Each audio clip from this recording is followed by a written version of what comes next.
down in here tonight. Yeah!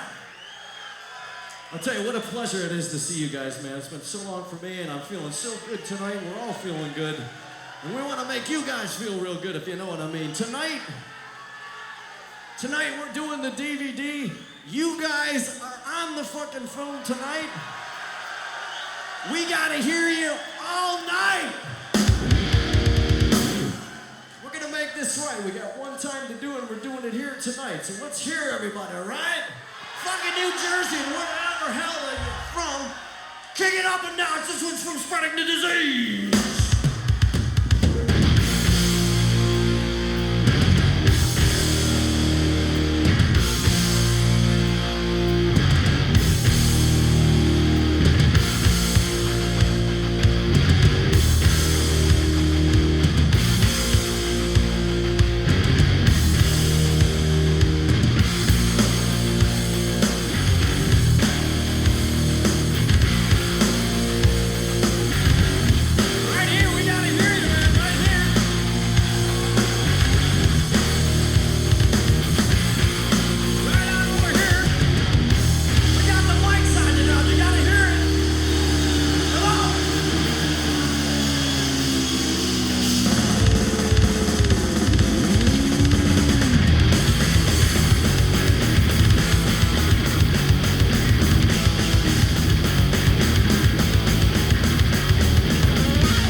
Half of you guys are loud. That's good, man. All right, I think right now time is for anybody to just get a little dose. Stop your medication out there, New Jersey. It's a fucking madhouse.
awesome, man. It's just like the old days. It's great to be back. Oh, man, we're having just the best time here. You guys are awesome.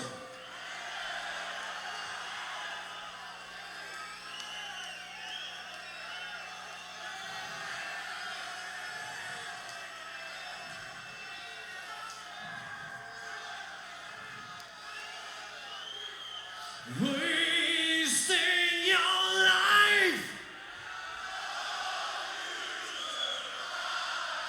dancing on your grave.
Thank you very fucking much.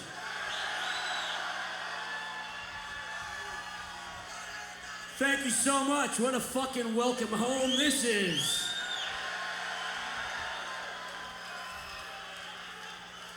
Hometown.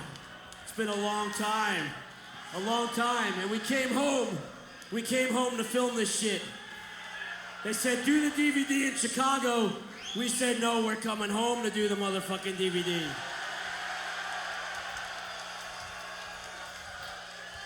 Thank you so fucking much, seriously, from here, man. What a welcome, and it's our privilege to play for you motherfuckers. Thank you.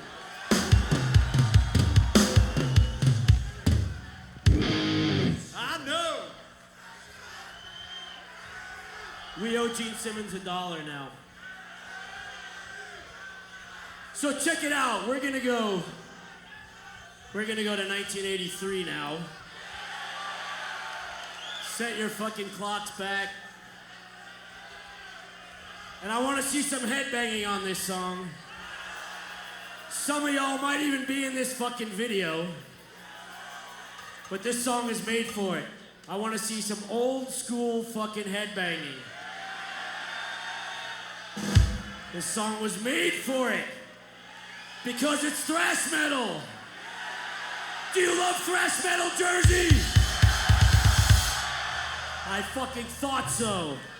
This is the first song on our first album, and it's called the Deathrider!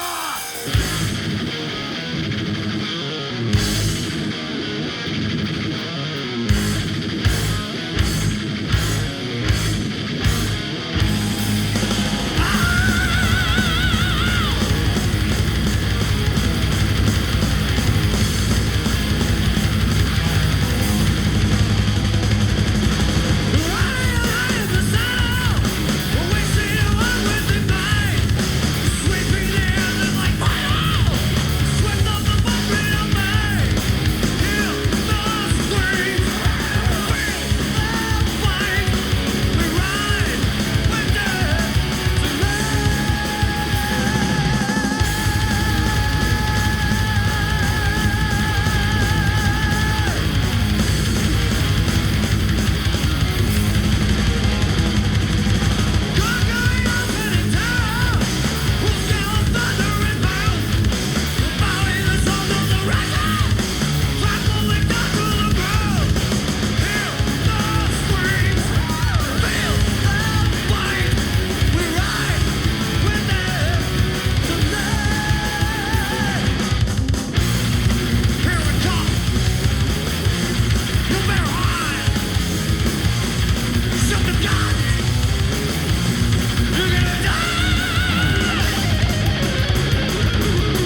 the drums.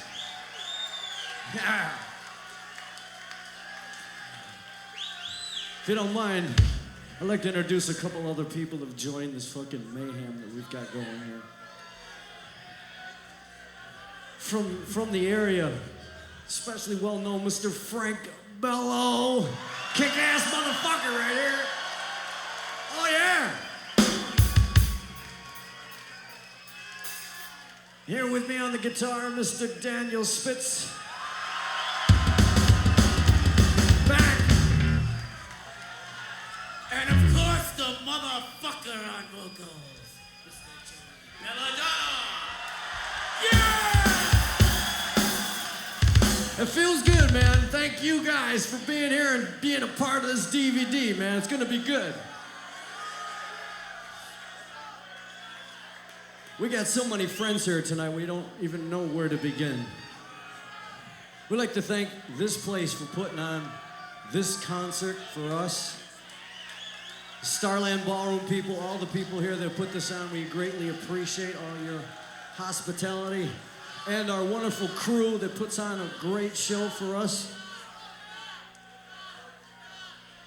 And all the great talent, Mr. Nick Bocott and the boys from the Bronx. The Bello, the other side of the Bello and Benante crowd. The boys, the Thrashers, they've joined some shows with us along the way. Let's hear it for those guys kicking ass tonight.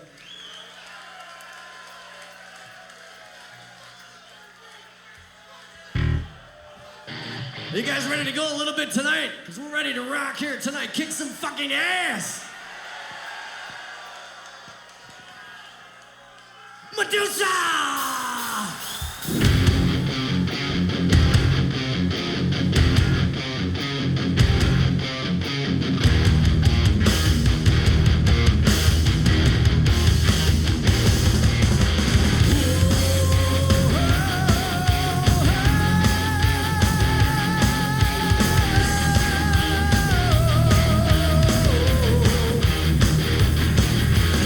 And this girl's running cold.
1985 that shit was, man. First time in the band.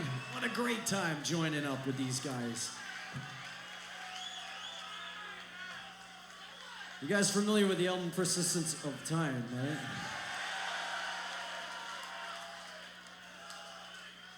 We got another one from that record.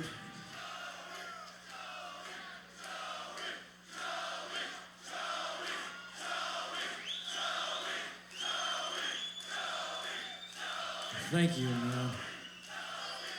Oh, shit. Thank you very much. You guys are fucking... I love you, man. It's so good to be back.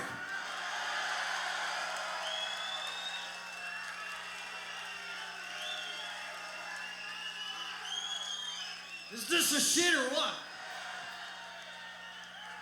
Another number from that album, Persistent Time, that's called In My World.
think it's time to get a little war dance going out there.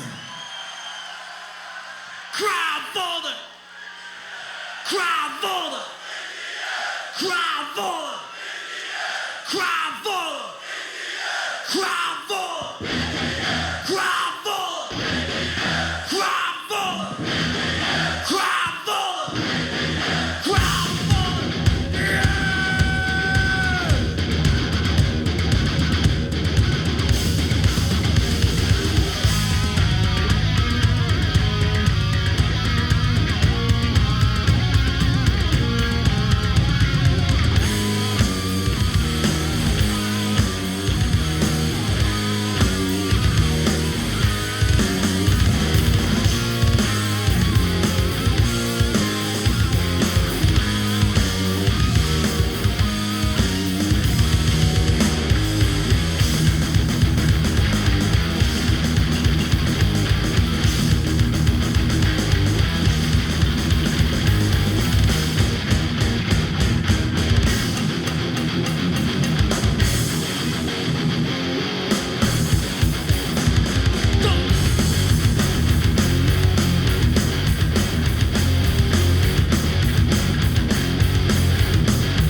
Right now, motherfuckers, this is it.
good night. Thank you very much. You guys are awesome. We love you, man. Thank you. Good night.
kids, have a piss and watch the beat! I'm on your face, I'm in your face, it's beautiful, we're back in play. Stop and sucker, understand, don't you know? I need that, it's something that's been attention. I'm the man! We got real death brothers! First two jams, We got eagles and lasers hands! got raging bones, got to skate. Like he's never on time, he's always Sleeping. They drink the drinks they drink! Money in the bag. They cut, they crack, they open joy! Don't you drunk, you get a meaning! It's point and watch the beat! I'm on your face, I'm in your face, it's beautiful, we're back in play. Stop and sucker, understand, don't you know? It's something that's been attention. I'm the man! For a heavy metal band, that's a different way! We got to be different, got to share. Say rap and metal can never miss. All of they can suck off dicks. That's right, suck my motherfucking dick. Danny for the force of 1440. Nothing I know from nothing done it. Like the food taste test from vinyl paper. My ass with your. Toilet paper, watch the beat. I'm on your face, I'm in your face, it's beautiful, we're back in play. Stop and sucker, understand, don't you know? It's something that's been attention. I'm the man! When you see we wear the crown. But we don't care, we just wanna have The fucking best time in New York, New Jersey, wherever everybody's from.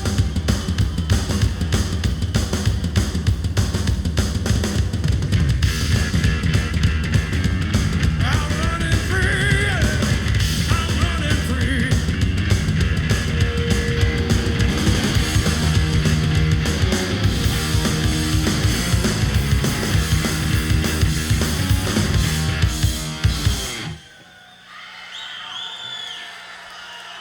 Where were we? Where were we? One more verse. And then the Sorry about that, freeform you're Maiden amazing, Jam. that fucking play. One more verse, and then it's all Iron Maiden for the rest of the night. Oh, shit. Joey Bello, he man. We are the kings in our challenge. We're like a diamond that is forever. The heart is never.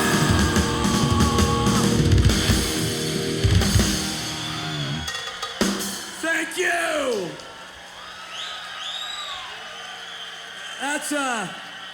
That's a new one we've been working on. I lived alone. My mind was blank.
that shit.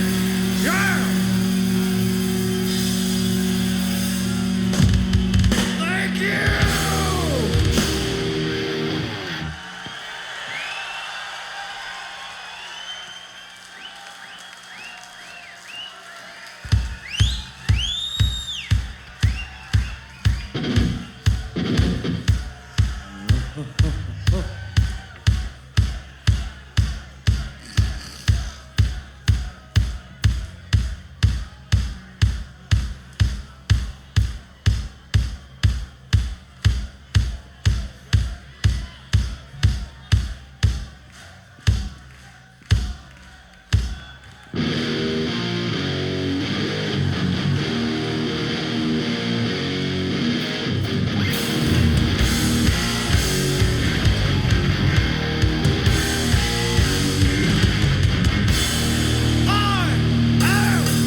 Thank you.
kick motherfucking ass here tonight. Let's hear it.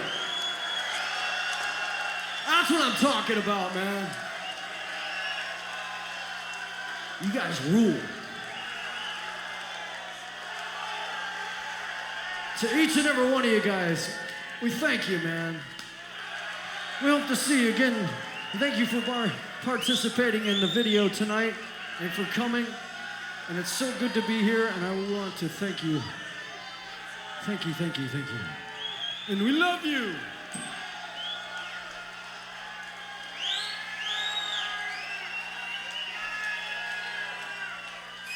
You guys gonna have a good time tonight or what? Huh? Yeah, man. How about we take a picture of you guys so we can remember this shit? We're gonna take a snapshot. Light that up, Jeffrey.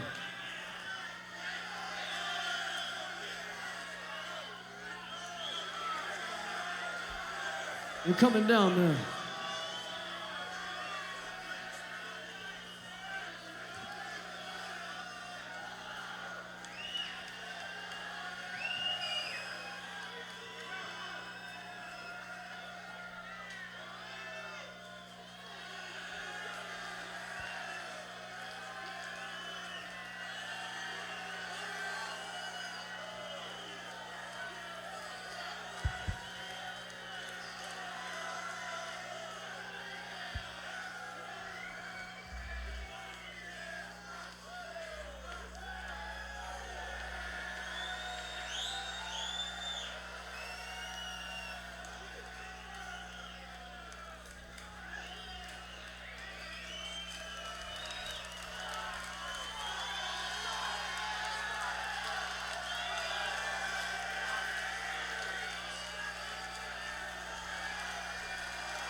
So the story here is, this is the Anthrax reality show. We're all going to live in this apartment for the next 6 weeks. We're going to try and write our new record. We're all going to live together like one of those lame-ass reality TV shows that you see all day long. Doors are locked from the outside. We're not allowed to leave.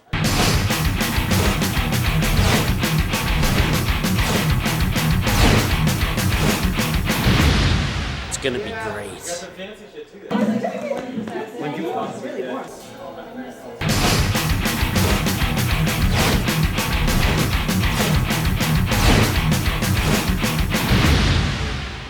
Reuniting the bands, VH1 over here.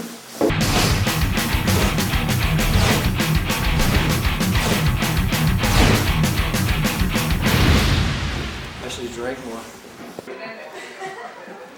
Whoa! There he is. How you doing, man? All right. Who are you? I want to play in a band, you know? Something about a cow disease or some crap. Something with cow disease, skulls.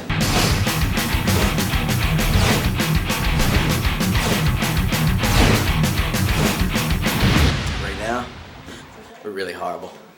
Really, not nervous, just, sheer excitement.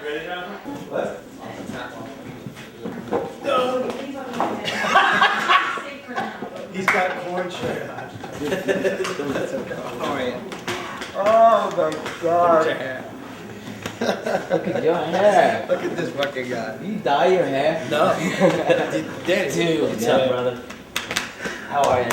Good, man. Dude, you got tall. Yo, Bello master. Good to see you, man. How are you? Look at that. I like it. Come on. I like how everybody said something about my hair and not about my giant glasses.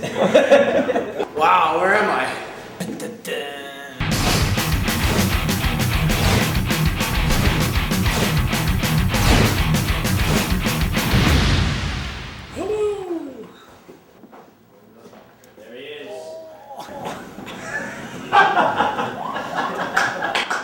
There he is. Hey.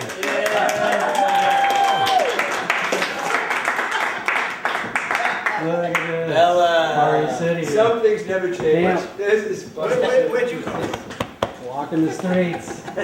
Belladonna. Some things just never change. What's up, Juliya? How are you? Incredible. Holy shit. Whatever. I told you. Metal. Look at his hair. His hair is exactly the It's the same. same Look fucking at hair that. I left you with. It's the same shirt, too. Here. Cold out there, man. Oh, it don't matter. It's cold. It don't matter, right? Cold wind. Which is It's this? there. Ignore the cameras. Wow. We're just here. Can't believe it. Here we are. It's a very strange.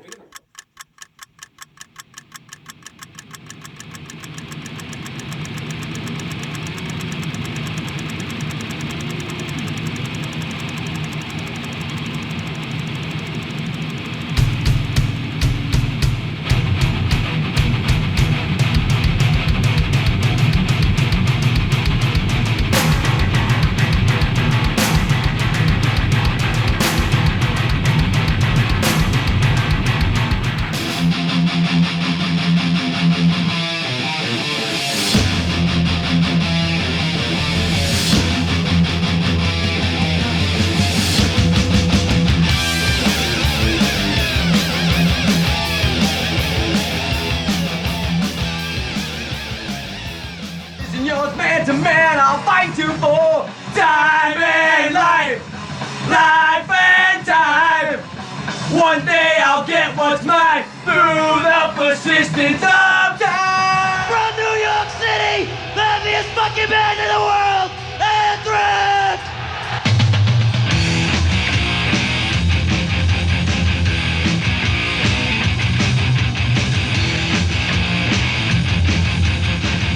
We're all standing there in a room together, and it's like 13 years was pretty much erased.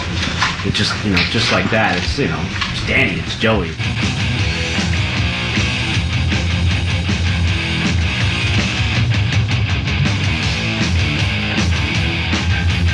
We just sat down together, and we just had that feeling again, and the energy was there.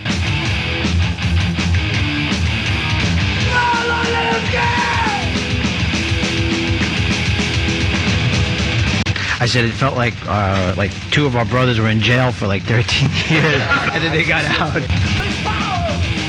When we get together, it's just going to be a steamroller. It was just time. It felt right, and I'm looking forward to it. I'm more psyched than ever right now. I'm really, really hungry for this stuff. Everybody came together, quite easy. I've always been with Anthrax in my heart. Charles Stanley. And I'm Scott Simmons. And you wanted the best, and you got the best. The hottest band in the world.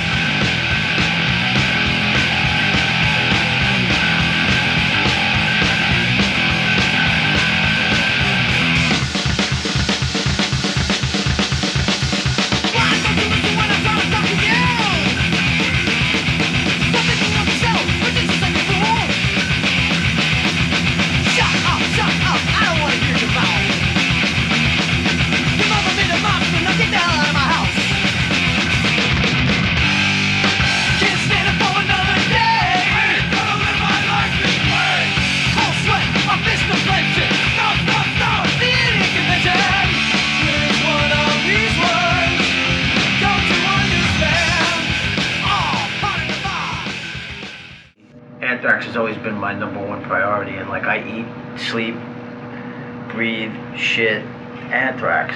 I'm related to Charlie, so I was actually a roadie for Anthrax in the beginning. I heard they were going to audition bass players, so of course I got in there and I auditioned, and they accepted me, and they've hated me ever since. In 1981, me and Danny Luca were in high school together, and he came up with this idea to have a band called Anthrax. I remember when they came to my house when I auditioned, we were all into this band from Germany called Accept. And to me, I think Accept were one of the first bands that really started off like that thrash metal type of sound, just fast, double kick going. And I remember telling them, I'm like, are you guys gonna make me play Fast as a Shark? Don't make me play Fast as a Shark, which is an Accept song. And they were like, yeah, can you play that? And then I was like, all right, let's go. That time, there was just heavy metal, okay? It was just Iron Maiden, Judas Priest, it was that type of metal. When we came out, it branched off into this big branch called thrash metal, which spawned so many other different types of metal. Nowadays, that tree has branched out to so many different forms of metal. It's really come full circle. For sure. It's taken 21 years from the time we started. And what's great is we're still here.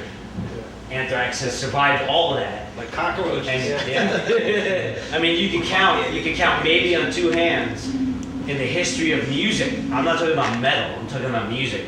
In their history of music, bands that have lasted 20 years. There's not that many. It's a love of music. It's you live it, breathe it, smoke it, whatever. And we all love music. And I think we all love playing music. And if you find 5 people, 6 people, 7 people, whatever you have to do to keep that thing going, then keep it going. It's not about me, it's not about him, it's not about those big guys, it's about the Anthrax, the name. You know what I mean? It's about that. Because those records will live on forever. Absolutely. When we're gone, they'll be here. Yeah. Absolutely. And that's what it's all about. So if one guy left the band, he's replaced by someone else, well, that someone else was It's more about the goal. It's about the goal. Right. And that's the goal.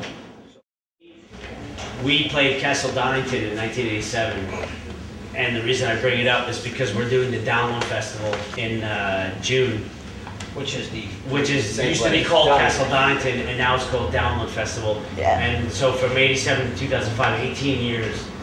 We played it 18 years ago, and we're coming back and we're doing it again. It was Cinderella, Wasp, Anthrax, Metallica, Dio, Bon Wow. Jovi. That was the bill in 1987. We were so high on everything. 80,000 people. I don't need drugs. And it was just Right. like mind-blowing because it was the biggest show we had ever played at that point. We get to stand on stage at Donington and you know, and play It was free. to that many people and just really just fucking seriously just blow it away and steal the show.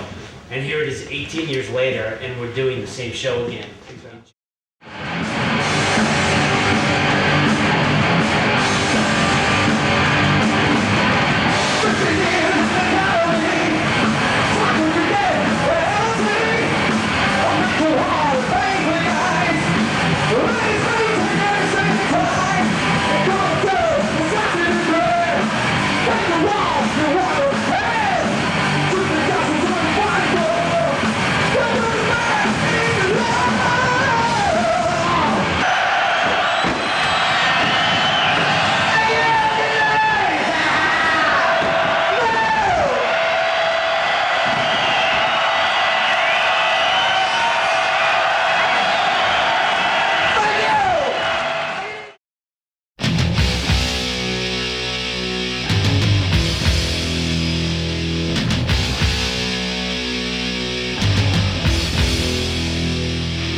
So psyched to do this, man.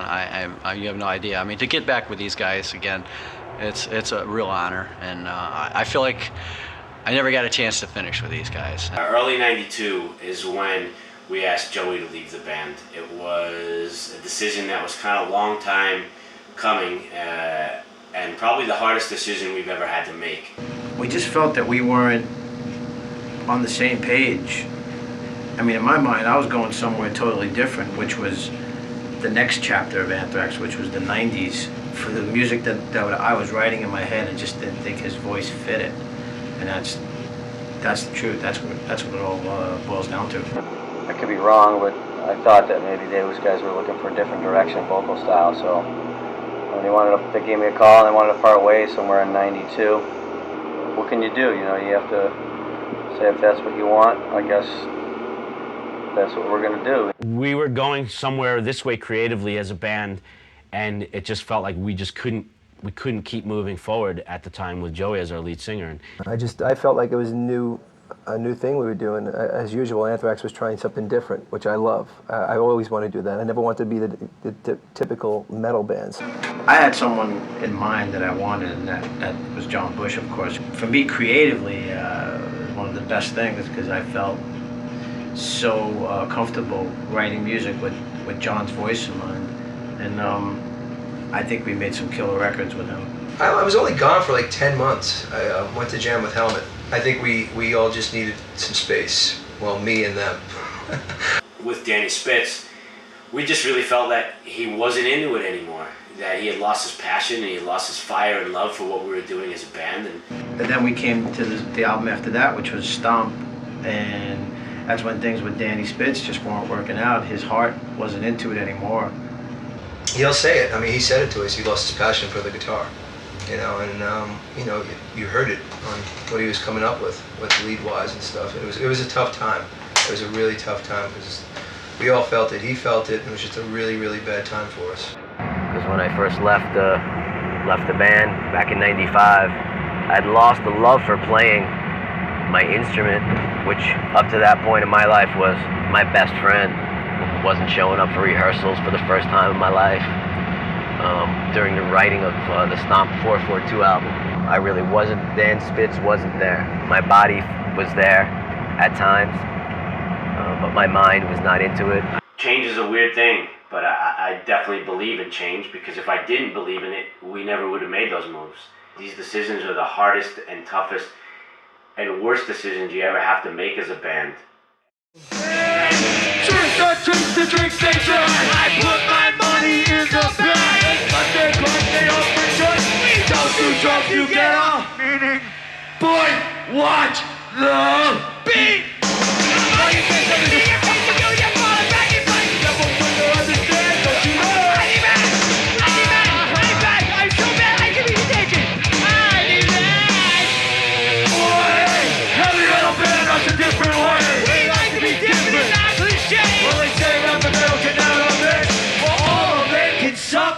Sexual organ located in the lower abdominal area. Suck my motherfucking dick!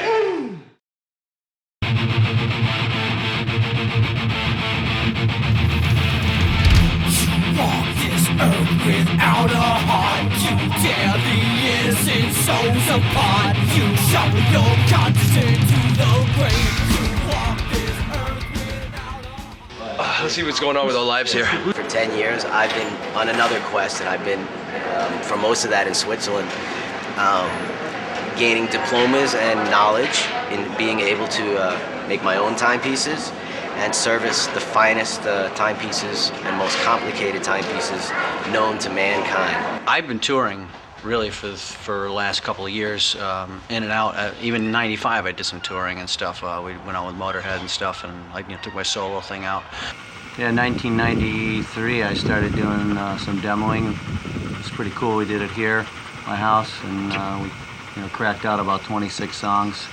Thousands and thousands of micro miniature little pieces that are, half of them not even visible to the human eye, that have to be put together and work in complete unison with a zero room for error perfection. We always knew what Joey was doing. He was releasing records and always out there playing. We did the song with Joey and John back in 2000 on Ball of Confusion, and Joey got up and jammed with us a couple of years before that when we were on tour with Pantera. So yeah, I was always aware that Joey was out there and still doing his thing and still out there, working and singing and keeping his foot in the door. I managed to do a couple other CDs along the way. 2 other ones, so we got a total of 5. We did some extensive touring last year. We did some Wasp dates, King's X, Billy Milano, MOD. We did some of those. We actually did one show with them at a Metal Fest. Did a couple more other shows, maybe 40, 50 shows a year. I love challenges. Just as a guitar is a challenge and it has a never-ending learning curve, so does becoming a master watchmaker. I toured with Helmet, yes, we had fun. Damn it. 2 States runs, 1 Europe run, I think. Just a lot of shows, man. I just celebrated was it 3 weeks ago? My 7th year being married. I grew up blue collar, wanted to find a good wife. I got one. I'm happy, and just play my music and enjoy life. That's what it's supposed to be about. We wear white jackets, we're doctors, you know, it's hermetically sealed rooms, and you're working in vaults, you know what I mean? After all the years, but I learned how to drink whiskey over the years. As most people know, Charlie and I and Frankie pretty much, except for Frankie's year in Helmet. We've been there since the beginning, nonstop. I mean, we've never stopped all through the 90s, you know. We've toured into the 2000s, and it's never stopped. Except for my brief stint, I did try out for the role of Ace Frehley in Kiss, but Tommy Thayer got it. There is no end to what we can do with timepieces. There can be more complications. There can be just a different way to make a watch, or there could be a Dan Spitz watch.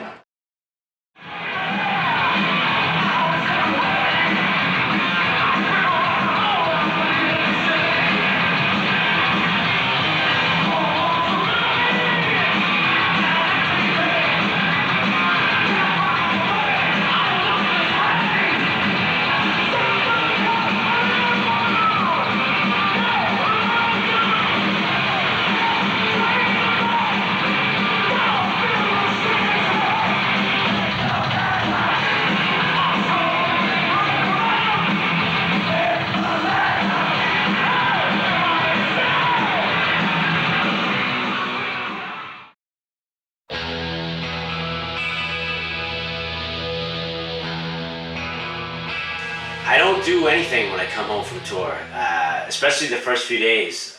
I throw my bags in the back, and I used to like try and unpack as soon as possible to try and get the whole tour thing out of my system, but generally now I like to just come home and just decompress. Just no schedule. Just come home and be able to hang out with my fiance Pearl and get to hang out with our friends and go out to dinner and go to dive bars and listen to music and go to the movies and catch up on television and just kind of be normal. I have a bagel and a coffee in the morning with the daily news, read the Yankee scores and who they're trading, who they're not. Go home, take a dump, pet my dog, play guitar, learn how to sing, write some songs. So I do a lot of open mics. Like there's this place called the Sidewalk Cafe. Just me and an acoustic guitar. That's a lot of fun. Just experiment stuff. It's really just personal stuff that I have in my mind and just stuff I want to try with my voice. I'm starting another acting class soon. Actually next week I start. Try to get back to the theater while I'm here. While I'm off, and just hopefully get like a play or something. My house, when you walk in, it's like Pet Detective. You go in, and all the animals come to you. It's everybody at once. It's pretty nuts. Time to clean some stalls. Kind of what I do when I got a little bit of time off. I have a lot of time off whenever. Got to keep the stalls clean. You know, horsey stuff maybe even smell a little better than doggy shit. You know. Wow, get whipped. See. Wow. Love a lot of football. Anything I can do here to keep busy around the house, you know. Sometimes when I come off tour, I don't want to do anything involving music. So I'll catch up on movies that I've missed, or of course see friends, and just kind of do a little bit of nothing, just kind of decompress and just get out of that vibe. Because like, it happens to me every time. I'll come home from a tour, and the first night or two, it gets to be a certain time at night, and I feel like I should be playing or something, and it kind of fucks with me a little bit. So I have to just kind of go and just escape it all. I enjoy doing nothing most of the time.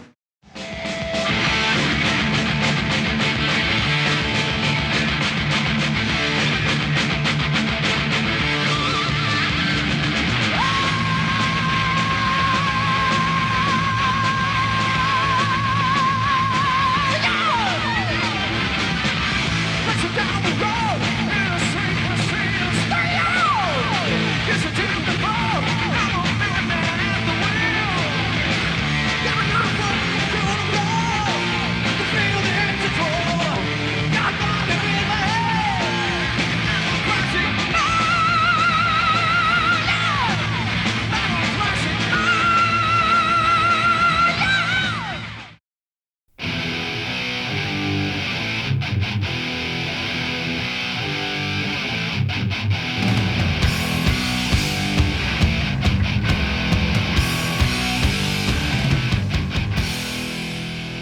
I can't wait to pick up my freaking guitar again, hit the stage, and pummel your little faces. Do you understand what I'm saying to you, huh? Looks like I made it. That's all there is to it.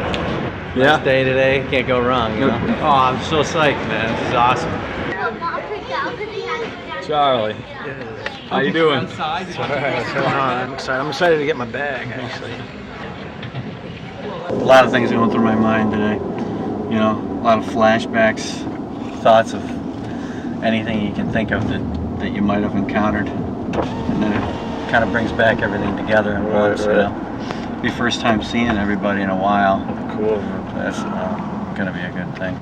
It's something that's been in the back of our minds for a long time, you know, Charlie and I, and Charlie was the one who actually brought it up a couple of months ago, saying, you know, what do you think when we get off, you know, this run and we finish all the touring for the last record, and, you know, maybe trying to do the reunion thing and see if we could put that together. And it was just the time to do it. You know, we had the window of opportunity. It seemed like there was some unfinished business between us and Joey and Danny and certainly Frankie. Because it's our 20-year anniversary, and I felt it would be more appropriate to do it then than any other time. So let's do it. I hope no one's really going into like, well, what's going to happen afterwards? What's the long term? You know, we're not even thinking about that. We're just thinking about right now, today. You know what I mean? And just, you know, take it as it comes. Just like life.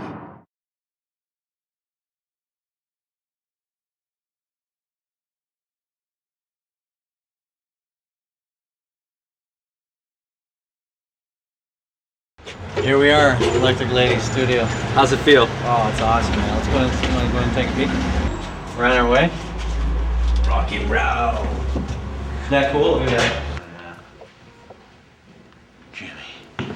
What's up, I'm Jose Mangan here, hanging out with Joey Belladonna in New York City at Electric Lady Studio. Today I'm going everywhere around the city to different locations that you guys chose yourselves. I chose it. I thought it was a great spot to be because we did a few records, you know. You guys, in this studio, actually, you were telling me, because we were looking into the big studio over there, the control room. We're in the control room now, but this is where you guys mixed 2 albums. Persistence of Time and State of Euphoria. We did some live tracks in there for the Island Years. Island Years, you guys did the last like 4 or 5 tracks on that CD here for a radio station crowd. Yeah, it was crazy. That's cool, man. Lost all my lyrics that day. I had them all over. People stole them all. And we're here at Sam Ash in New York City. Tell me why you chose this location. When I was a kid, as a messenger in the city, I would spend all my lunch hours on this block, basically. I would make sure I would deliver my packages near here and then spend my whole lunch hour hanging out in the guitar stores, meeting all the people, trying to work deals to get equipment for cheaper or whatever. And this specific spot, which was called We Buy back then, is where I bought a lot of my stuff and hung out and actually met Danny Spitz, who worked here. And that's how he actually got into Anthrax, because he was working in this store, and that's how we met, and it's part of actually putting the band together. Where am I? I'm sitting in some office. I've got gold records around me, platinum records here. Why? Where am I? Well, when I used to play with Little Kim. Your wife's watching, dude. It's the truth of the matter is, this is David Burden, my accountant, pretty much like my dad, Michael Mitnick, right over here. That's Michael Mitnick. What's up, Mike? Nice to meet you. He's pretty much my everything, my decision guy. I come to him when I'm down and out and I need guidance. So, because I asked you too, as we were talking on the phone the other night, about where you were going to be in New York City, because everybody's picked their selected spots where they had their highest Anthrax count. Yeah. And we were laughing about it. He was like, well, my accountant's office, because that's all I think about when I go in there is the money that I lost. So, yeah. So I was like, oh, that's perfect, dude. We got to do it there. Absolutely. Michael, I've lost a lot of Anthrax money in here, right? Enough. Yeah, it is the truth. Every time I'm here, it always has to do with Anthrax, my taxes, and what monies are going out, what monies are coming in that are leaving immediately. It's just always about Anthrax, and plus I just come up here to get free lunches sometimes. I used to work here. This was 48th Street in Manhattan, and when I was a kid growing up in upstate New York, about an hour from here, this was like a dream to get here, because this whole block down here on this side of the street is all music stores, and on the other side of the street, it's all music stores. So we would come here and spend the day to save up and buy our BC Rich or our Jackson guitars or whatever we were gonna do. Right now we're We're at a store called Tourneau. From what I understand, it is the largest watch store in the entire world. So, but let me bring this up right away and get this out of the way. Obviously, we've got this big clock, and it sort of resembles the album cover from Persistence of Time. And on stage, you guys had this big clock that you had one of your roadies like wind up, and you even got hit in the head, you were telling me, by the arms of the clock on stage. And it was that album that set you off, dude? It's extremely ironic that I became a watchmaker, and now I look back at my past. Song titles got the time. All the albums that we produced that were just, selling millions and millions of copies of, and the names of the songs are got the time. The album covers all has clocks on it. The first song on that album, stage set, Time. like you said, is a 25, 30-foot clock spinning that I'm standing in front of every night, going around the world endlessly. So sitting on my bench, with magnifying glasses on in Switzerland, working on masterpieces, sure, that spinning Full hands, circle, yeah, dude. that was definitely flashing in my mind, and that's why this has got the time right here. So I have it. Oh, is it everywhere. really? Yeah, this is. Oh, that's This is the awesome, melody dude. and the music have got the time right here. These are the chords. Yeah. Right now we're at Patsy's Pizza in Harlem, and the greatest pizza ever. Rob Caggiano, a guitar player, he said, we got to go to Patsy's. You ever have Patsy's? I'm like, no, dude, where is it? He said, up in Harlem, let's go. Frank Sinatra used to get his pizza here, and if he was out on the road, they would fly the pizza out to him, which is a pretty cool thing, dude. So I want that power. Pizza anywhere. I figured that when they scheduled this around 5:30, 6 o'clock, 6:30, so I figured let's go eat. So let's go to Patsy's, which is perfect. So it was more of a food thing. Of course. Wow, that's awesome. It was either this or Starbucks. I took them to Starbucks already. My biggest thing on tour is finding the Starbucks. That's all I need. See, he's got it right there. Starbucks. Sure, why not? It's the best place on earth. See, it's like Cheers. Everybody knows your name. So the original idea was to have us doing 2 sets, doing the what they call the classic lineup Anthrax from the 80s, and then the lineup that's been together now since 1992, which was with John Bush in the band. I don't know, John didn't feel like he wanted to be a part of this right now, which I understand that. It's been 10 years since I actually played a guitar, so this I'm like a kid in a candy store again. I feel like I'm 16. I was starting to warm up and play guitar just by doing my exercises and concentrating on rhythms first, just strictly picking rhythms, and then leads came later on. It took a while, maybe 2 weeks, and I was back to Spitz. And I think the thing that kind of cemented it in our minds was actually after Dimebag was killed. So many different emotions coming out of that, and one of them being, what if we don't do this now and we never have the chance to do it again? Because who knows what's going to happen, ever. And we're all here, and it was the 20th anniversary of the band, which was also a big part of it, and it was like, let's do this. Let's do it now. Let's get Joey and Danny on the phone and see if they're into it. So who or what was the ingredient that jump-started this reunion reaction? That I don't know. I still have to come down to the bottom of that, and you know what? If I don't find out, that's just as fine, because maybe somebody won't want to admit it. Hey, give him a call. Say, who knows? It's all good. I mean, whoever did, thumbs up. So I think we're all older now. I think things that may have bothered us when we were 20-something years old probably won't bother us because we're past that point. It's like 5 brothers together, and if anybody has brothers, you fight, and that's what you do. But at the end of the day, you come out and you'd be like, dude, it's nothing, don't worry about it, let's play the song. Right in front of Scott, right here. Right there. Just get over him. Everybody get Kick tight. his foot back. Nobody. And then you can move it forward again. Nobody better fart. Oh shit, Charlie, that was fucking squint, man. I'm only up to here. He's not even in it. I don't know. You can't see.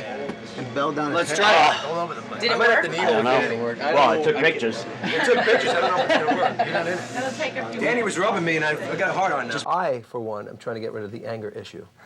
How about you suck on my left fucking ball? How about that? What do you think about that? You thinking? You got to do it now. All right.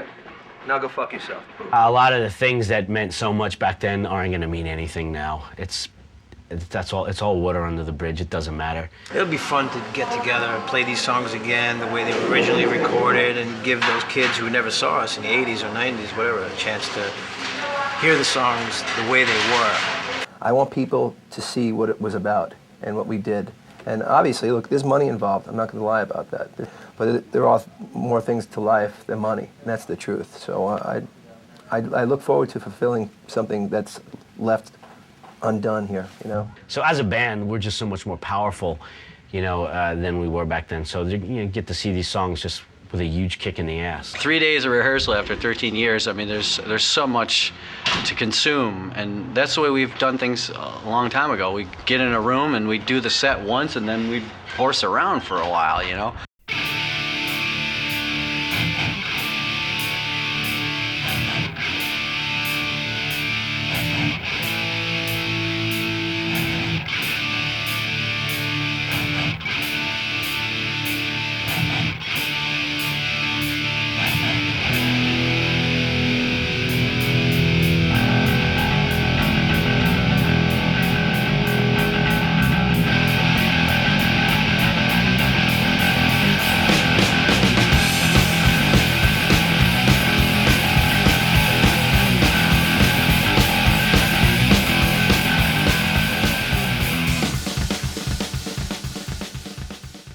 One man stands for life. He'll give his. What'd you give me? One Russian. You're cutting it short, yeah. Same old shit, different day.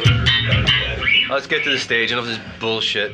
I thought it was just really good. I thought we gelled after about the fourth song. We started to come together and kick it up, you know, from 1% to 10%. And we had about 5 or 6 of the old ones that really kicked ass. You know, felt really good. And I think today we'll pretty much be in a destroy all mode. Back to normal. And by tomorrow it'll be pummel mode. Then you're all dead. We kind of jump head first. We're headlining the Dynamo Festival in Holland. Straight from there to Australia, and then summer festivals in Europe all summer. And then the States will come after that in the fall.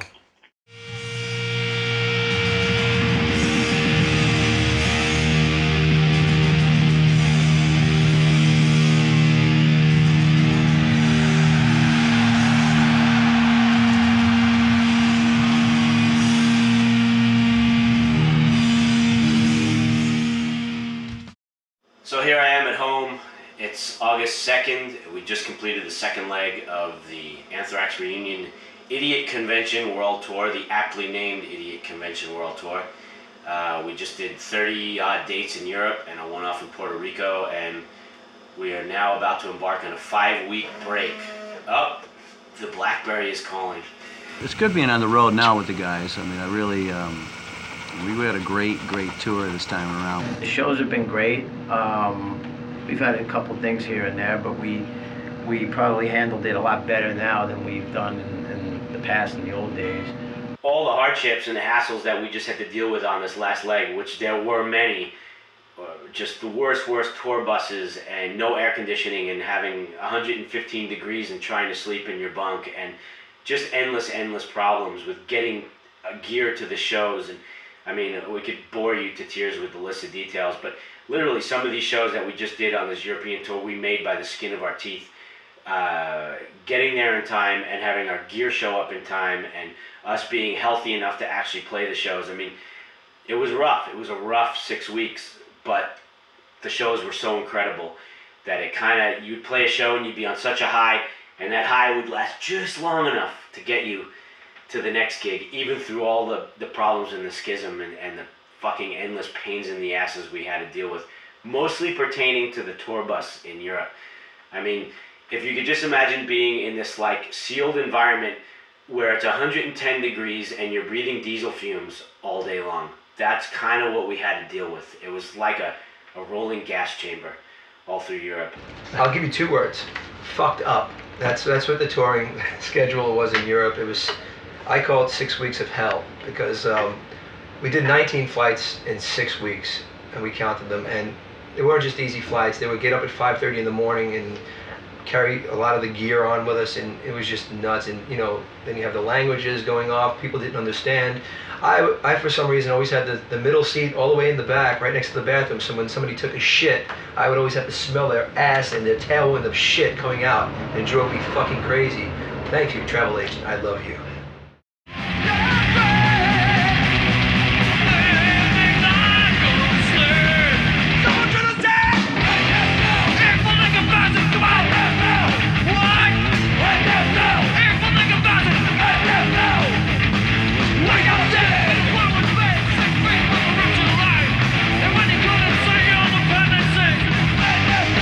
Nice fucking line!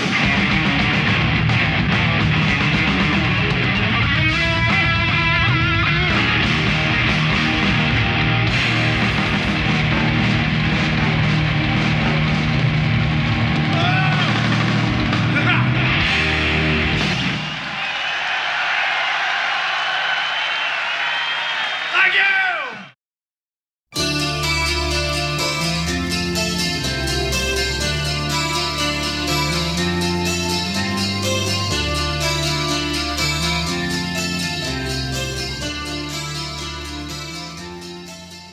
An album sold is a ticket sold, and not having to worry about radio, because let's face it, radio killed a lot of what, you know, music is and was.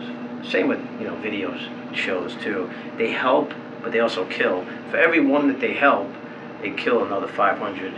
Something straight right off the bat. I don't like the business of music. I love music. I hate the business. We've been able to do something that not many bands, I mean, you could count maybe, you know, on both your hands, how many bands last more than 20 years. And how many bands in the future will even ever last that long ever again. I mean, the record business doesn't even allow that to happen anymore, pretty much. So we've been able to maintain this to the point, you know, like here it is 21 years later, and we're about to embark on this huge reunion thing. And, you know, we easily can do this as long as we still want to do this. And to me, that's what it's always been about. You know, I love doing this. I love being in a band. I love making records. I love touring. And we've been able to do something that hardly anyone has been able to do. It's given me the opportunity to do things that I've never have done in my life. I mean, think about it. I've seen places that people have only read about or seen pictures of. I mean, I've met people who I never thought I would meet before, you know what I mean, who I looked up to when I was growing up. I mean, it's given me all these great things that has happened just from playing the drum. All I know is I know what we do. I know we put out great music with a great live show. And that's all this is about right here, just making people see that. Like Daryl used to say, you know, you just blow it up, you know. Just being able to be a part of the business, unlike than I was before. I mean, it gave me a chance to be in front of people and show talent and earn respect, you know, by other musicians and fans that enjoy and giving people music where I might not have had a chance to do. I'll tell you, one of my favorite times on being with Anthrax is when we went to see U2. And Charlie and I went back with our significant others, and we went backstage and met the guys, and I was talking to Bono, and he goes, "Do you know that Edge has all your records?" Wow. And for me, I'm a big U2 fan. For me, that was one of the highlights. I've done something as cool as that. These people the people I look up to have our records, and that really meant a lot to me. So when we play a very large place, there's about a minute or 30 seconds before the show when you're standing behind, say, the stage at Madison Square Garden, and the lights go down. But we're still standing behind the stage getting ready to run up the ramps, and the lights go down, and all my fans, you just hear, yeah, okay, and then I run up the stairs, and then there's my roadie, whatever he's doing, smoking a joint or whatever he's doing, smiling, going, yeah, and then I run out, and all the lights come on, and then when I look in the crowd, and I see what I call, it's just a sea of love coming back at me, that feeling that I get at that one specific moment, I wish could last forever. So I cannot explain it other to say that that's a sea of love. I miss it so terribly. I don't know, we just make ourselves fit. You know, that's the way you have to approach it. You know, if the door's not open, you kick it and you get in. We get on stage, and I don't think anyone will ever know a bad performance from us, because you just don't. Because even if we're sick, whatever, we still give you 100%, and no one would ever even know that. Look, I was talking to Gino a while ago. Gene says we got kissed up. Why is this red light keep flashing? Just don't worry about it. It's as long as it's going. It. It's flashing because you're rolling. All right, leave that line around my head. Try and make it even. What a man! Save stuff for the lighting guys out there. Oh, yeah, see? Fuck the lighting guys. Fuck the lighting guys. I'm gonna pay for this in the morning. Oh! Yo, you guys might go out the doors. Stop, Dave, stop. Oh! This is good shit. I remember my first beer, so Look at this fucking thing. Yo, Hey, that's his man's food. Don't fuck with his food. Don't fuck with the Berlin Wall. Here I am. There's some posters. Oh, but look. LL and Anthrax. Yeah, but look who's on top. I know, look who's headlining. Yeah, I just like to walk into my house. Just bought this lovely little beauty. I love it. Just a holiday home. Hi, Mom. Can you see something else? What's up? Here I am, and I'll film you this way too. Probably have to back up a little bit. Okay, hang on. He's going. Yeah, it's like, This is Edinburgh. Here we are. We're gonna play here tonight. It's cold out, but I have a jacket on. Let's do one.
Where this is all gonna go, you know, it's even a mystery to us right now. As far as making a record, we would love to make a record. The hard part is writing the songs.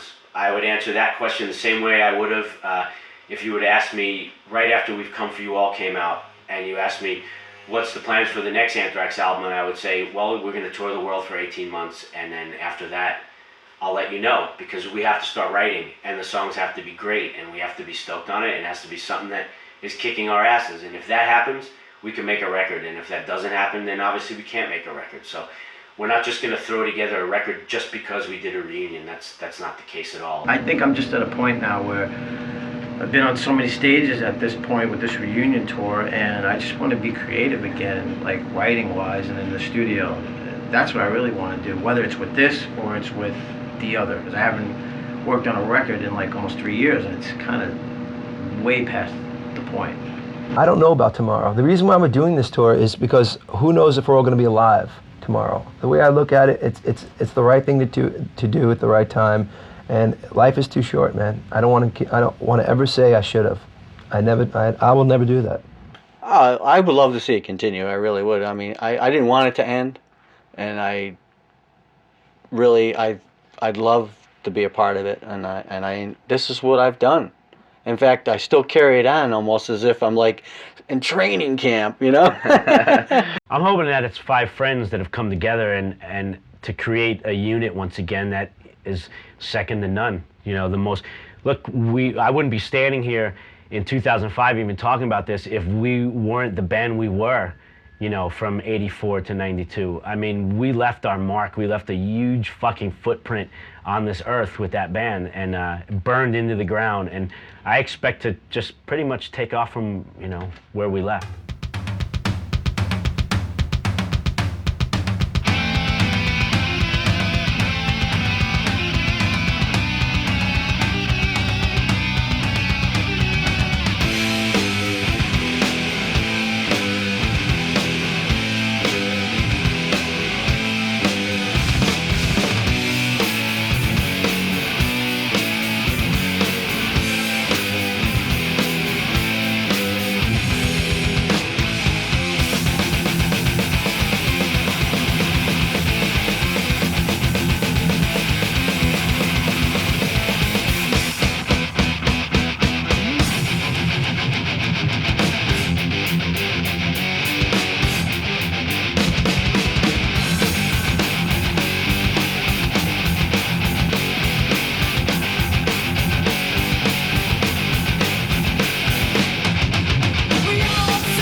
Slipknotters, I'm looking for an audition. I've got my own piece.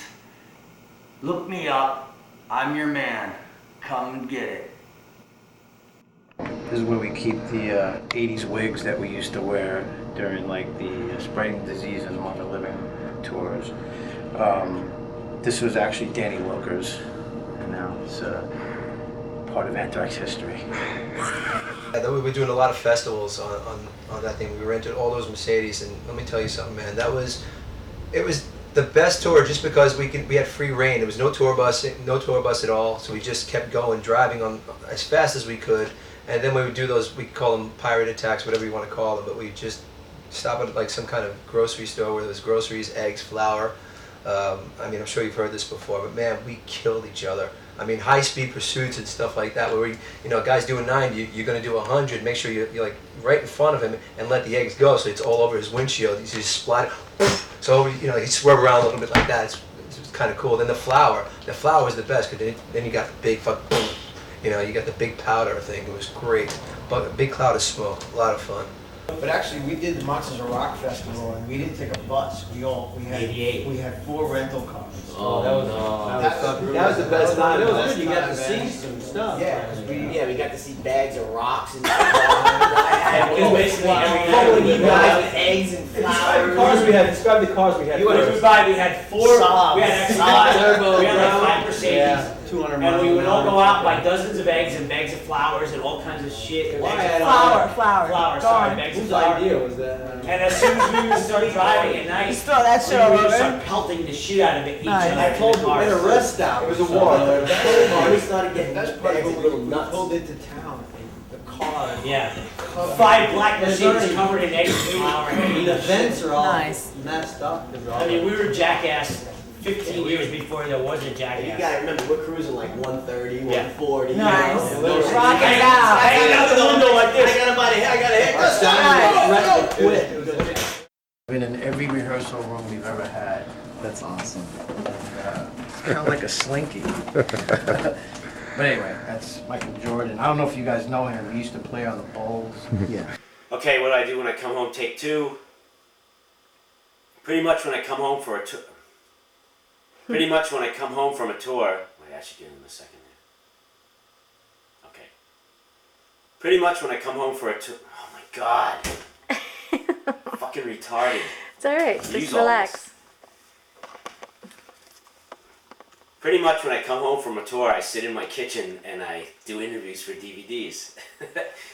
So I know you're married and you have been for 15 years, but did you get a chance to make out with Christina Applegate when you guys did the Married with Children episode? You guys smashed up their house, dude. That was the coolest Yeah, that was episode. great. I mean, I'm glad that we had the opportunity to take part in that. It was a 5-day period, and it took 5 days. Yeah, to shoot? sure. It took 5 days. You know, you arrive, you start reading through the scripts, and then by Wednesday you start doing a little mock walkthrough, and Thursday you do it again, and Friday you do 2 live shows. So, yeah, it was way too Oh, it was too a- it was fast. a live studio audience Yeah, then, that's right. 2 on Friday, yeah, and back to back, and it was way too fast to do any of that kind of stuff, like you mentioned, you know. But it would have First been we cool asked, though, "Do right? you like being that part?" No, I don't want to be that part because I don't like being who I am. But you know, it's a great part. Oh man, being because who she's you are. smoking. I had a Christina Applegate keychain forever, man. Anyways, I have to ask you guys. I didn't quite go there. You got closer than I ever have. Quickly, one of your best dime bag experiences that we won't get arrested for talking about right now. There's so many of them. It was always about fun, and you knew you were gonna. When you both said goodbye that night, or whatever, that morning you said goodbye, you knew you were gonna have a fucking great story. You know what I mean? I mean, there's so many of them. The time I was staying, I went to his house, I stayed there, and the goat was running around. The time when we went out to this, we bought all this country and western gear. We spent like $300 on shirts, pants, hats, and I couldn't find boots. You know, it was like that was the one thing I didn't have. And then the next time we played Dallas, here comes Dime, comes to the dressing room with a box. He's like, "Here you go, here's your boots." He bought me these boots, and then the greatest thing, they were so comfortable too. And every time I would see him, he's like, "How's those boots?" My favorite time on that Mercedes, we call them the Mercedes tour, and the car tour, was when we actually stopped at a truck stop. Scott and Charlie remember this. We stopped at a truck stop, and one of our techs, Art Ring, had this spitball thing going, and where he liked to spitball, and he'd sit in the car, have the window open a little bit, and spitball everybody like this, and really nail him pretty good. So finally, I got my own spitball, my straw, you know. So Artie was there. We could stop for gas, so he had this little slit in his car, and he had the window open about this big. And so I tried my luck, and I spit at Artie, and he had his mouth open like this, you know, he was breathing, and I went all the way down his throat, and he was choking on my spitball. And that made me feel great, because it was like the ultimate shot. And he'll still talk about it. Actually, at the New Jersey show, that's where we saw Art Ring, and he still talked about that. That's me, nice Jewish boy, Artie Ring. Billy Idol. Yes! That's a good story. Tell him, Charlie, get in there. Go Start ahead. all over again. We had a day off in London, and Billy Idol was staying at the same hotel, and we were like, "Yeah, it's gonna be great. We're gonna have a good time. We'll come down, blah blah blah blah blah." So we all meet in the bar, and we're all having a great time. And there's these English businessmen there. They keep staring at us. We think they're gonna, they want an autograph or something. One guy comes over and he starts putting his arm around Billy Idol, and Billy's like, "Yeah, he's a fan, whatever." The guy goes to kiss Billy, right? All of a sudden, Billy's like, throws the glass. Smashes the glass. Smashed the glass. Didn't he throw it? No, he smashed it against his head. First he smashed it over his head, then he took a glass and threw it at the Threw it bar. at the bar. And he's like, And then all hell broke he's loose. like, this bloke Yeah. tried to fucking kiss me. And all of a sudden, the shit shell broke out. It was nuts. And it's a small bar. Yeah, It was just them at the bar and like us in the corner. The Mayfair Hotel in It's London. the Mayfair Super Hotel. fancy, Yeah. fancy hotel. So security comes in to calm things down. No. It happens again. It was us and Billy Idol's band and Billy Idol's crew and their crew against all these weird fucking British businessmen. And it was a kinky. full-on brawl. Yeah, it was Full-on. behind a bar. Yeah. Guess who got thrown out? Yeah, we came down the next Billy Idol? The next morning, everybody was kicked out. What happened was after he threw the glass, his managers got like a belt buckle like this big. Show me Artie grabs the guy like this and throws one. You wanna kiss him? I'm gonna fuck you. And he starts throwing like that. Every celebrity ever has stayed in this bar, and the bar is lined with 8x10s framed of all the celebrities that ever stayed there. And once this brawl broke out, Shit went down. I was grabbing the photos off the wall and just throwing them. I was walking around punches like insane. Jumping on people, throwing punches, ran out. It was insanity. With a rebel yell. It was that. Checking out. It was that.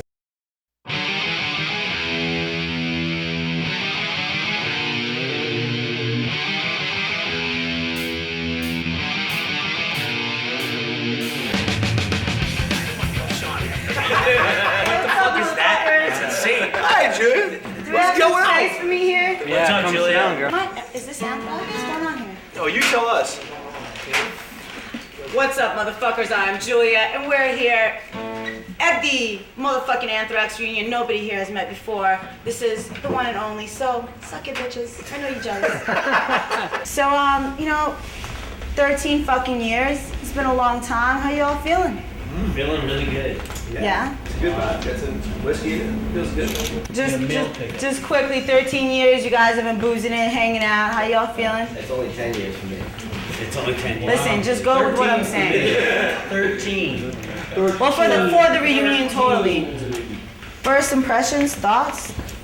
Did you guys, were you nervous? Were you like, I'm gonna fucking kill this guy or hug him? Were you unsure? I hate them all. That's what I want to hear. We need some band beef. I didn't have any nervousness. It was just that was just a weird vibe, I guess. But as soon as I walked in the room, I felt as comfortable as I did as in the beginning when me and Scott were driving little huge rider trucks up to Rochester, New York, looking for recording studios in the freaking snow. Elmira. Yeah, it was haunted houses and shit. It was weird until a couple of weeks ago, whatever, when we were on a conference call, and I heard everyone's voices together in the context of Anthrax, and it just, it was like 13 years were erased like that.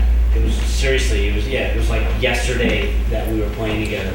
And then, so that's why walking in here today, there was no weirdness or nervousness for me because it was like, well, yeah, it kind of makes sense. I knew it would happen. You knew it was gonna happen. I tell you, just by talking tonight, just by coming in like this today, it's weird. I can say it's not gonna be a problem playing. I just know the vibe. It's not gonna be a problem actually getting on the stage because it's still there. You can just tell the stupidity's there. Stupidity is very important in metal, I feel. I haven't seen this motherfucker in 10 years. I mean, look at Dan. Dan's wearing glasses now. Yeah, you see what he looks like. Shit, you got no hair. So now I have to ask, are you guys kind of doing this as friends, as a band, or for the money? We're here for the money. You know what? That's it. And people bring up the money thing, and you know what? Yes, of course.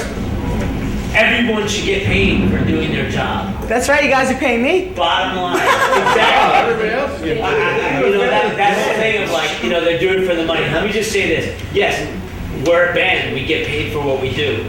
Are we making some huge windfall that you're going to see all of us on Cribs 6 months from now? No. That's not going to happen. Hopefully I'll get paid enough to see myself on Cribs. Shit. But like I said, there's not some huge windfall coming in that, like, we've been holding out on this, so we're all gonna make millions and millions of dollars. Like, We all know that's not happening. yeah, that's not happening. There's no millions involved up in this No. bitch. For real.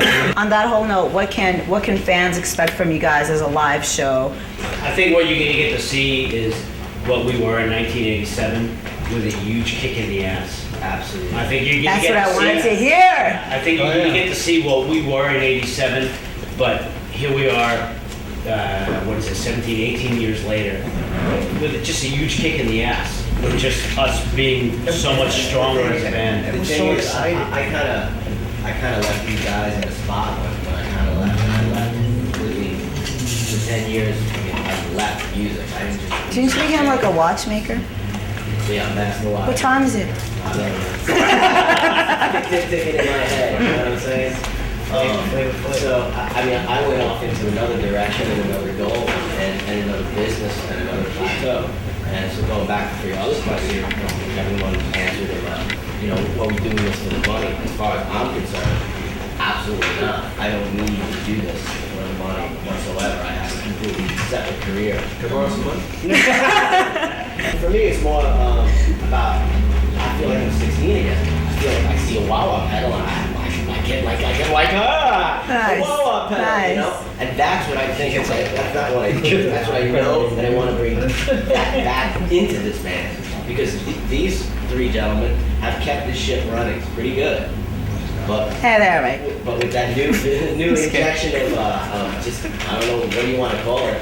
Just youth on fire. That's Dude, me again. I did my interview today at, it's now a Sam Ash, but it used to be We Buy where you worked, where I met you.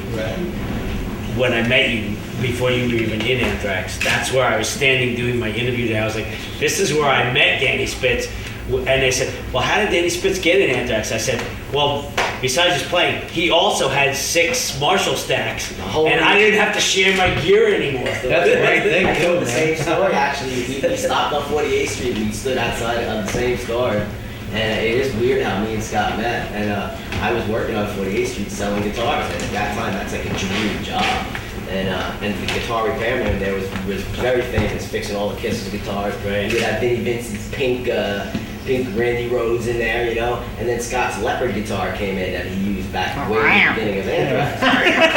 How long did it take you guys to get together? And I said, whoa, what's that? He goes, that's this guy Scott, he plays for some band, Anthrax, I don't know what kind of music, I know it's heavy, he's got tons of the cabinets, he keeps coming in there complaining to everyone, he used to share all his equipment with every guitar player they got. And he's like, Spitz, don't you have like 90 cabinets at your house too? And I'm like, yeah, he goes, you guys should get together. He was a total ball buster. And he came in to pick up his guitar, and I said, brought all this gear down. well, no. How do you get it? First, he Jamaica said, Queens. First, he said he came in to pick up his guitar. I said, yo, bro, man, we should jam. And he's like, oh, dude, we just got someone. Oh. And I was like, oh. I said, you know what? I was a wise ass then. That would be Greg Wall. And I said, that guy won't last 2 weeks. 2 weeks later, this guy comes Exactly. along. Nice. He basically said, he goes, fuck that dude, I'll blow him away. Yep. You should have me come down. That was his attitude. That was from day one. Fuck your dude, I'll blow him away. You and Van pile that shit in there. He would walk into a rehearsal with a bag of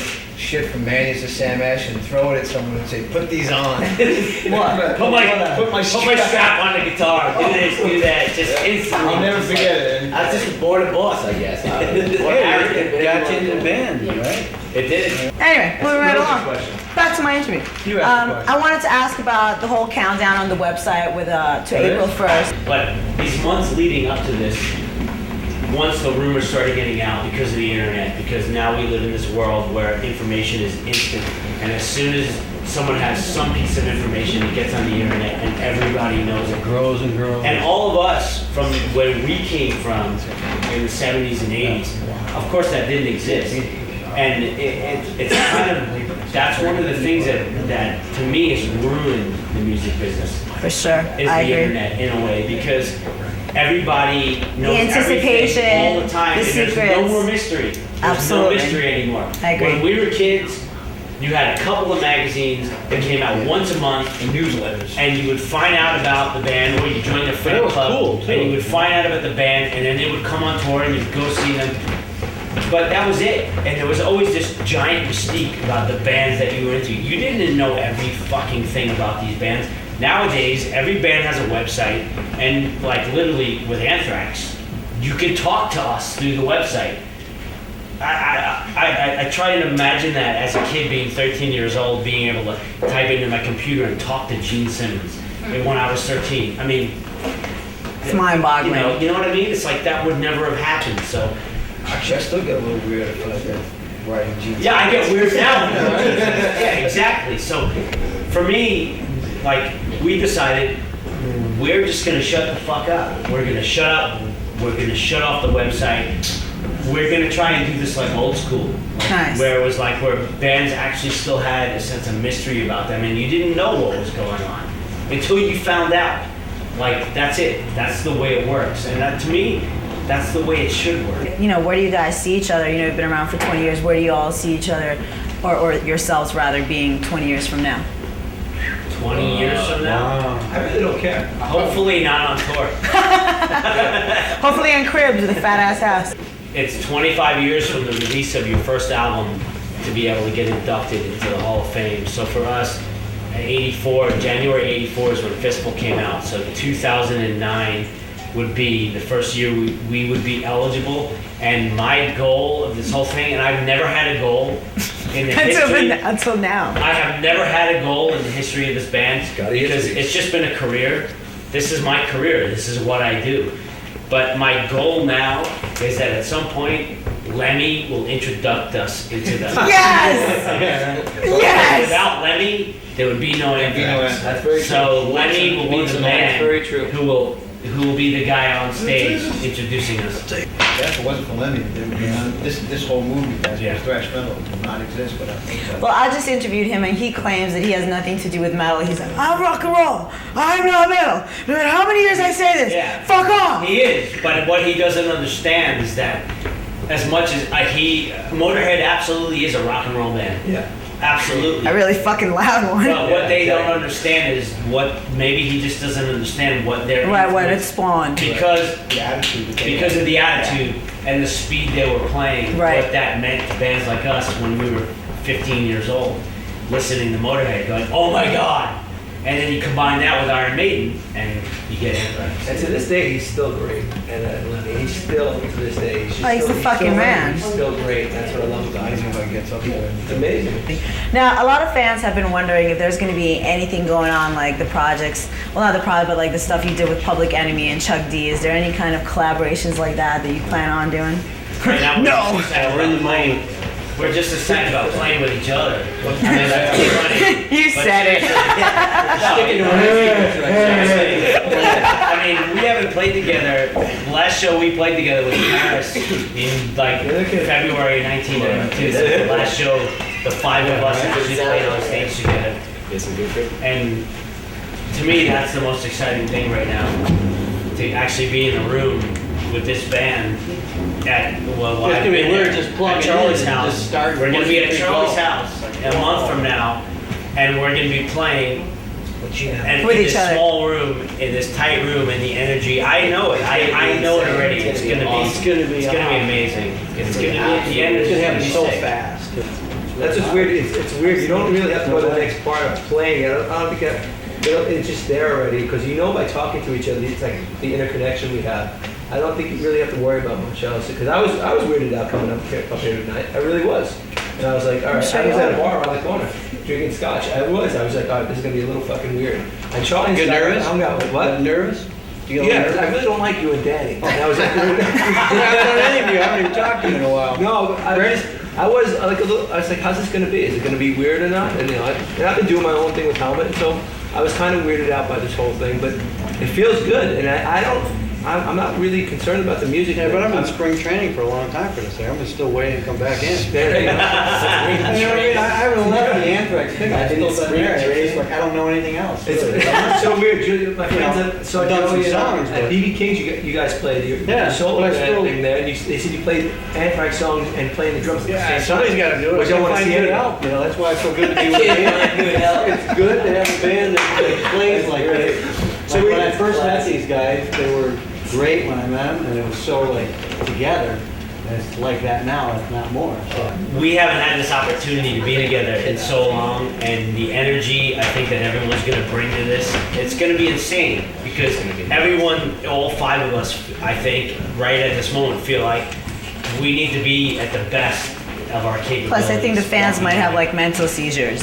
Right, and we You know what I also mean? want to be that. We want to be good at that. Of course. And like you were saying, being a musician and wanting to be good at what you do, it's not like we're just acting. Absolutely. Yeah, but let's face it, we get on stage for 2 shows, you know everybody's gonna be talking about it. For sure. We suck. Fuck yeah. Well, we won't suck. Yeah, don't suck. You know the Don't whole thing is- suck. The whole thing with this band is, the one thing I know about this band, our personalities in general, I think we all can only work at 110%. That's what we do. That's the whole, the basic thing with Anthrax, 110. I don't think anybody's gonna take less than that. And we'll call it out. If somebody does, what the fuck are you doing? Yeah, but that was good. Like When I was in the band for the longest time, that was always good. You always made sure there was no, There's no slacking. bullshit. It's As much about as the you can show. help it, you It's stay gotta on the be. game. It's gotta be there. Well, fuck it. What are we doing? Right. That's the That's bottom what I line. love. I think in this band, throughout the years, everyone knows how hard we work and the goals we work toward to be an album or a tour. And each person individually in this band is quite intelligent, and they know their individual part. And people have asked me, oh, pre-production, what's it going to be? Well, you guys put together like a month or so, you guys going to set up a place and blah, blah, blah. I'm like, no, probably book like 4 days, we'll probably play one. And they're gonna be like, what? I'm like, you don't understand. And the chemistry is there, and it's on. It's not just chemistry. What we play is extremely intricate to play. Stringed instrument or drum instrument or Joey's windpipe. It just works. And everybody knows their part. I want to know with this, back with the lineup and everything, can we expect some new songs or possibly a new record with the original lineup? We're not playing on, it's one baby step at a time, and let's Day-to-day thing, man. Who knows what do some live shows and show people, what we're famous for, and that's our live shows. I don't know if these guys are gonna be around in a couple of years or physically they can do it. Because there was so much talk of the Pantera reunion, yeah. Yeah, you don't get any younger. Since the whole thing with Dime dying totally made me rethink everything. It's just unfortunate that whole thing has happened. And I don't want to use this as a... No, absolutely No, not. I completely understand what you're saying. But you look at it as a lot of things. There's so many bands out there, whether they can never do it again because people don't exist on this planet anymore. Yeah. Or they can't get it together because they just can't get along. And for us, we absolutely can get along. There's never been that kind of beef between us where we couldn't get in a room together and say, let's fucking go out and jam, and have it be fun. Like once I knew, we made this decision, Charlie and I were talking, and it's like, what do you think about doing this? Hell yeah, let's go do it. Let's see if everybody else wants to do it. Sure. And once everybody else, instantly, it wasn't like anyone had to be talked into it. Once everybody else said yes, I was like, it's gonna fucking rule. Yeah, there's never been a personal beef. It's not like any of us have ever had some kind of, thing between us that was like unforgivable. We can never get over this. That's never happened between any of us. Just kind of went your separate ways and kind of moved on that way. Yeah. And now it's time It's to like- fucking put it together again and see what's up. Exactly. I'm fucking good at this, or what? I fucking know what's up. There's gonna be other people saying shit. Oh, they're just getting together for the money. You're gonna hear a bunch of negative. Of course. That's why I had to address it immediately, straight up off the bat. I hope so. You know what? I welcome that. I really welcome. They're talking about the band again. I really don't care. You know what? The bottom line is, it's all on the stage. I can give a fuck what else you say. I really don't. And then just watch the band. Also, a lot of musicians recently paid tribute to your 20 years of kicking fucking ass in metal.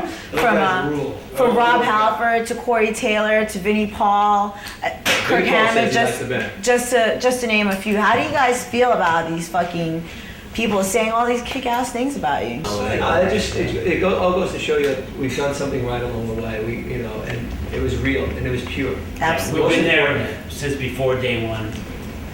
And, it's a long storied history and everybody knows what we've done and, and the doors we've opened for so many other types of bands and types of music and what we've done from day one. We've never just been a metal band. We've been a metal band that has But you've done expanded nothing but- fucking horizons, we man. have stretched our boundaries. For sure, to for the sure. point, you know, to further than anyone has ever taken. So much havoc at every record company we've ever been at. Yeah, They don't I mean- know what to do. They fire everyone every month because they Yeah. it's not even And possible. if you look at those quotes of those 20 odd quotes that we've got from different people in different bands, and you look at all the different types, whether it be rap or metal, or all the different types of, you know, people who gave us props for what we've done over the last 20 years.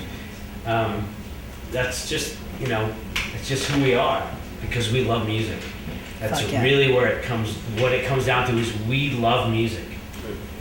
And I just don't want to lay down on what we've done either. I mean, I want to continue what we've done. I mean, through our live shows, and I just want to show people what's going on. I don't think you guys are the type to be able to lie down. Like, you guys are gonna be fucking going so you can't, like, your fingers aren't, like, moving anymore because they're all, like, fucking retarded. Yeah, aggressive New York is what we are. That's right! That's the truth. I really, I'm happy I'm from New York. We don't take I no love for an this. You know what? From there. That's a really good point because from day one, people have asked us about being from New York and what is the New York thing, the New York vibe, and the New Speed York and hate. attitude. And you know what? You know what? Here we are sitting here in 2005.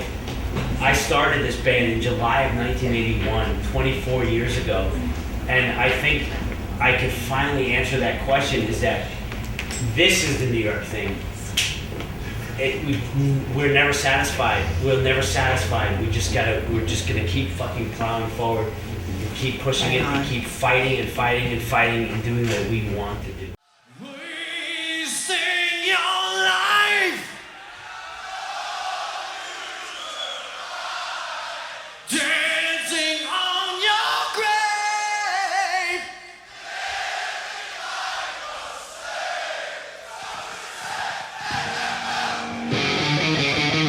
Not bad.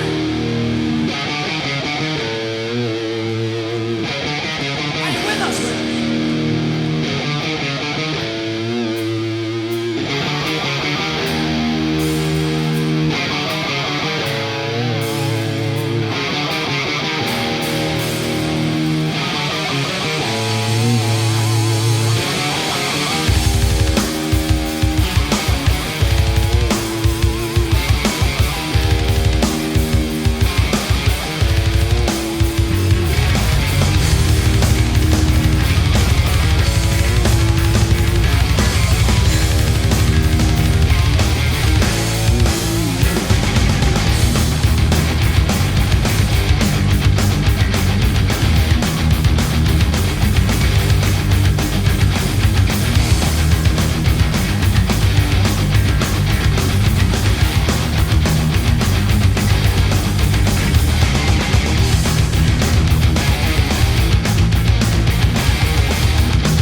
first tour we ever did of Europe in '86. I want to talk about The first time we ever went, we were literally That's all I do. every freaking night. We were literally, we would stay You in sit these down bed and there every breakfasts. night. Well, guys, what are we gonna have tonight, Spitz? And then the guy goes, schnitzel. Schnitzel. Let the man talk, bitches. Fuck you and your schnitzel. You would wake up in the Go on morning. about the schnitzel. You would wake up in the morning and there would be like grandma in the kitchen. No shit. Cooking And- some schnitzel. Seriously, no. Grandma would be in the kitchen, and if you wanted breakfast, you had to go out to the hen house and get your own take eggs. the own eggs Go in and your walk fucking back in, house. and You go then in she the would nest. scramble for That you. sounds like fucking country in Like Russia. seriously, that's how long we've been doing this. But actually, we did the Monsters of Rock Festival, and we didn't take a bus. We had 88. We had 4 rental cars. Oh, that was That was the best time. That was Good. the You got to best. see some stuff. Yeah, 'cause we got to see bags of rocks and Because basically every night we would guys buy with eggs and Describe the flowers. cars we had. Describe the cars we had. we would first. buy. We had 4. Saab. We had Saab turbo, we had like bro. 5 Mercedes. Yeah, 200 And miles we would an all hour. go out buy dozens of eggs and bags of flowers and all kinds of shit. Why? Bags of Flour. Flour, sorry, bags of Whose flour. idea was that? And as soon as we would start driving at night, Just throw that shit we over would there. start pelting the shit out of it each Nice. other. I told in you the we had a cars. rest stop. It was a war. We started getting That's bags probably of a little we nuts. pulled into town, and the car. Yeah. 5 black Mercedes covered in eggs and flour. The vents are all Nice. messed up. I mean, we were jackass 15 years before there was a You jackass. gotta remember, we're cruising like 130, 140. Nice. You know? Rocking out. Hanging out the window like this. I got a hit. Straight up 13-year-old style, you know. It was. That was a fun time. All right, guys.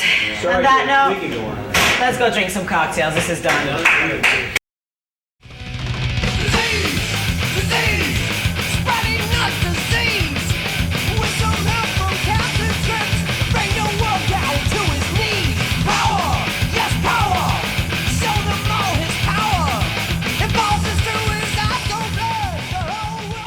Many of you probably have been following this on the internet, so you're probably aware that there's a other side of this press conference that we have going on, and it's basically, I'll keep what I have to say really short, and I'll let the experts do the talking. Everyone knows what happened in 2001 with the Anthrax attacks, and obviously the negativity surrounding the name of the band is something we obviously never wanted anything to do with and have nothing to do with, other than we're in a band called Anthrax. And this organization, Slave to the Metal, and it was brought to our attention that the U.S. government has passed this thing called the BioShield Act. And basically what that does, it gives the U.S. government ultimate power to force our soldiers, our troops, to have to take the anthrax vaccine, which has been proven to cause Gulf War syndrome. And soldiers have been coming home after taking this and developing these symptoms and strokes, dying, just terrible. Basically, with no choice, they have to take this. And under this BioShield Act, it also gives the government the power that even if it was just a potential threat, they could deem it just a potential threat, not even a real threat, and they would be able to force us as citizens to have to take this vaccine. And basically what we're just trying to do is raise awareness to what's going on here, because we believe that every human being, because this is a human problem, has the inalienable right to decide what they put into their body. And just hold up this poster here, which we're going to be doing to help raise money for the organization. We're doing a limited edition of these that will be signed and stuff. But I'd like to turn it over. Actually, we did change the cover a little bit. This is our original Spreading the Disease. This is the original Spreading the Disease album cover. And as you can see, there's a syringe now. And this whole thing is basically depicting what can happen. I mean, we got our soldiers, risking their lives every day. The last thing they need is to be coming home and losing their lives because they were forced to take something that they don't even need and they know nothing about, and they're not giving any information about. They don't hand you a pamphlet. They just put you in a line like a bunch of guinea pigs and put out your arm. If you don't put out your arm, you're out of the army. You got no medical, and you lose all your benefits, and that'll be explained by the actual. So we're just hoping with what we're doing here today, and we've got the whole world listening to, obviously being able to use our name. Oh, man. How you guys doing out there? You fucking all right? Well, we move into great adventurous nights on these tours. It's our 14th show, I think, and everything is fucking rolling along just like I planned it. And I want to thank a couple of people before we carry on through the night for making this happen, and hopefully for greater things to come. On the drums, Mr. Charlie Benante. Kick ass right there. Amazing. Also on the guitar, Scotty Ian. Those guys give me the call. When I get that call to come along with this thing, it was a fucking, what I really, really wanted to do is come back here and fucking join this fucking mayhem that we have here. This beautiful thing that you guys fucking bring to us. You make us feel real good, man. I love it. It's so good to be back, man. We're gonna continue this as long as you guys want it, all right? I'd like to bring it back to something I did early on in Spreading the Disease, another one we haven't done in so long. Dig this one, Mr. Frank.